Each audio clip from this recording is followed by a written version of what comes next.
thanks so much for joining. Thanks for having me. Yeah, absolutely. So we're here with Eric from Tiki Taco. If you want to tell everybody a little bit about yourself and about your brand. Yeah, I consider myself somewhat of an industry vet at this point, 27 years, never done anything else. Started out washing dishes at 9 years old. Probably Wow. highly illegal at that point, but was with Outback Steakhouse for 13 years, and then through PDQ, which is a chicken restaurant, fast casual chicken restaurant, from 0 to 70. And now with Tiki Taco out of Kansas City, Missouri, we have 3.5 restaurants. Wow. 3.5 restaurants. Yeah. What's a half of a So I've restaurant? been telling people all week, we have a food truck.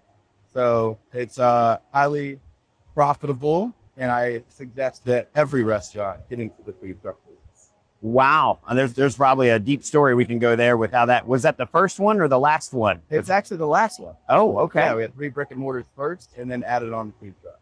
Wow. It's great for marketing, but also, large company parties. We actually did like a wedding 2 weeks ago. Anything from 30 people all the way up to 1,000. Ooh, that's pretty awesome. So is that heavily on the catering side of the business? Do you guys do that? We actually just rolled out a catering menu 2 weeks ago. Okay. So catering's new for us at Tiki Taco, but I would say it's more of like a private event business. So more so, we do a lot of weddings, corporate parties. We did a large insurance company last week. So, but a lot of people, it's very heavily sought after. Wow. Awesome. Thanks for sharing that. Course. We're here at a conference, big tech conference. There's a lot of these. We were talking last night that you've done 10 of these this year. Yeah, this is my 10th one this year. We have 3 more to go. Oh, wow. 3 more to go. Wow. That's a lot. That could be overwhelming for somebody trying to grow a brand. Obviously, you're a veteran, so you know how to pace yourself and where to go. I'm curious, do you have any tips or tricks on how to come into these shows and not be overwhelmed at what you're seeing from the vendor side or the operator? It can be overwhelming. I think you have to go into it with intentionality.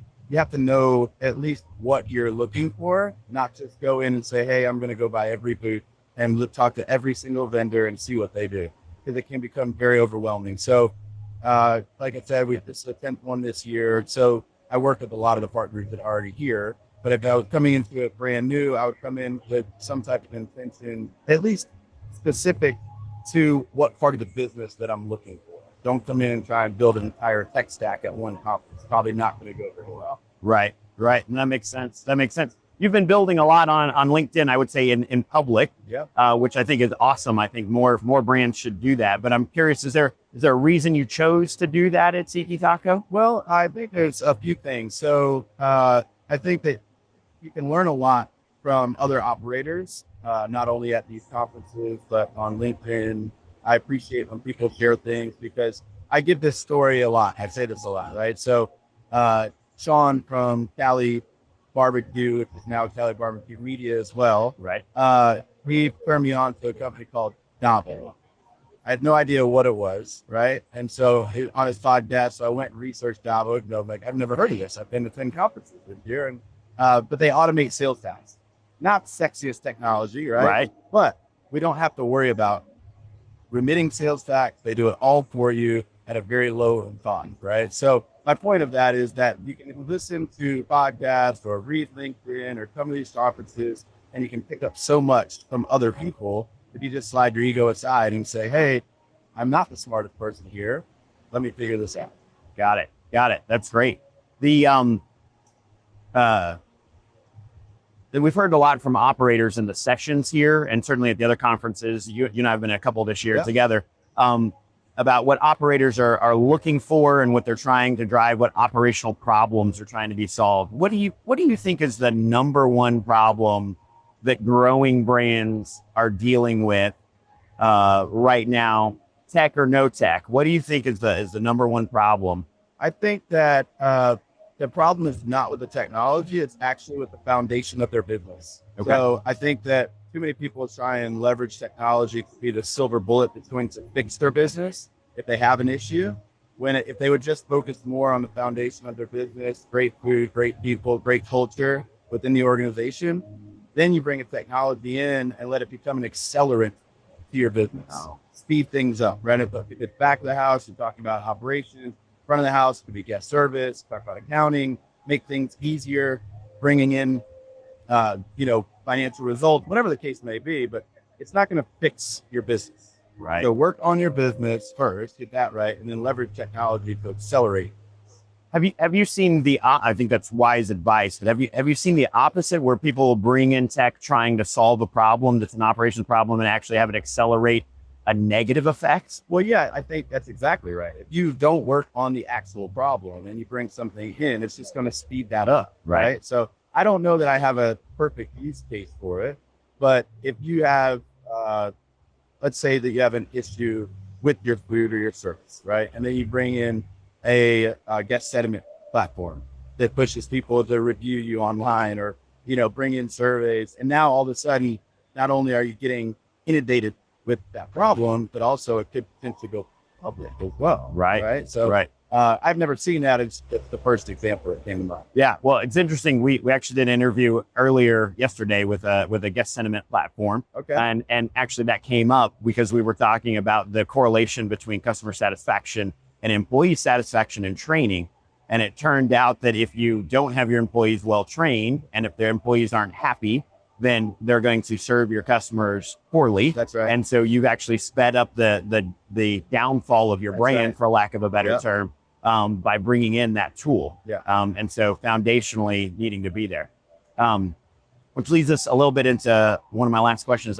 I'm curious, you obviously got tapped to come help run and run Tiki Taco because of your industry experience. And curious if you have any leadership thoughts or tidbits you might want to drop on, hey, this fast growing brand, we're trying to open, I don't know how many stores next year? Yeah, we're probably 4 or 5. Awesome. Year. Yeah. So you're going to double? 3.5 to 3.5. Yeah, 3.5, probably to 7 or 8 total next year. Awesome. Any secrets you would drop? I mean, you've done this before and high growth. Any secrets you would drop on somebody from a leadership perspective as to what you might be looking for to make sure you maintain your brand integrity and keep everything going? Yeah, I mean, I'm a very simple person. I use that whole, what are the KISS method all the time, right? But I think if you just have the right culture and you focus on your people, everything else will solve itself, right? Yes, you have to be organized, and there's a lot of solutions that can help you grow fast, but whether it be a real estate solution, if you're picking sites, or somebody that manages your construction, all of these things, those are all important. But at the base of what you're trying to do, is when you open a new business, if you have the right culture with the right people, they will take care of business. Love it. Absolutely love it. Last question.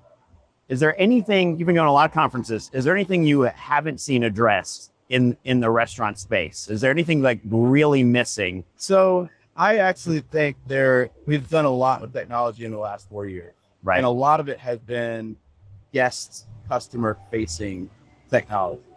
I think that there needs to be some serious advancement in the back of the house. And there needs to be a correlation between procurement, supply chain, inventory, the prep of the food. There's too many inputs that are needed there, and there's not a solution that can do it all in one. And I think that we need some advancement back of the house, specifically from procurement to execution. Gotcha. Yeah, no, that's something coming out of the grocery industry and C-store industry that typically are not bleeding edge, if you will. But there are some tools there that exist that don't exist yet in the restaurant space. 100%. Yeah. Awesome. Well, thank you so much for your time. Well, thanks for having me. Appreciate it, man.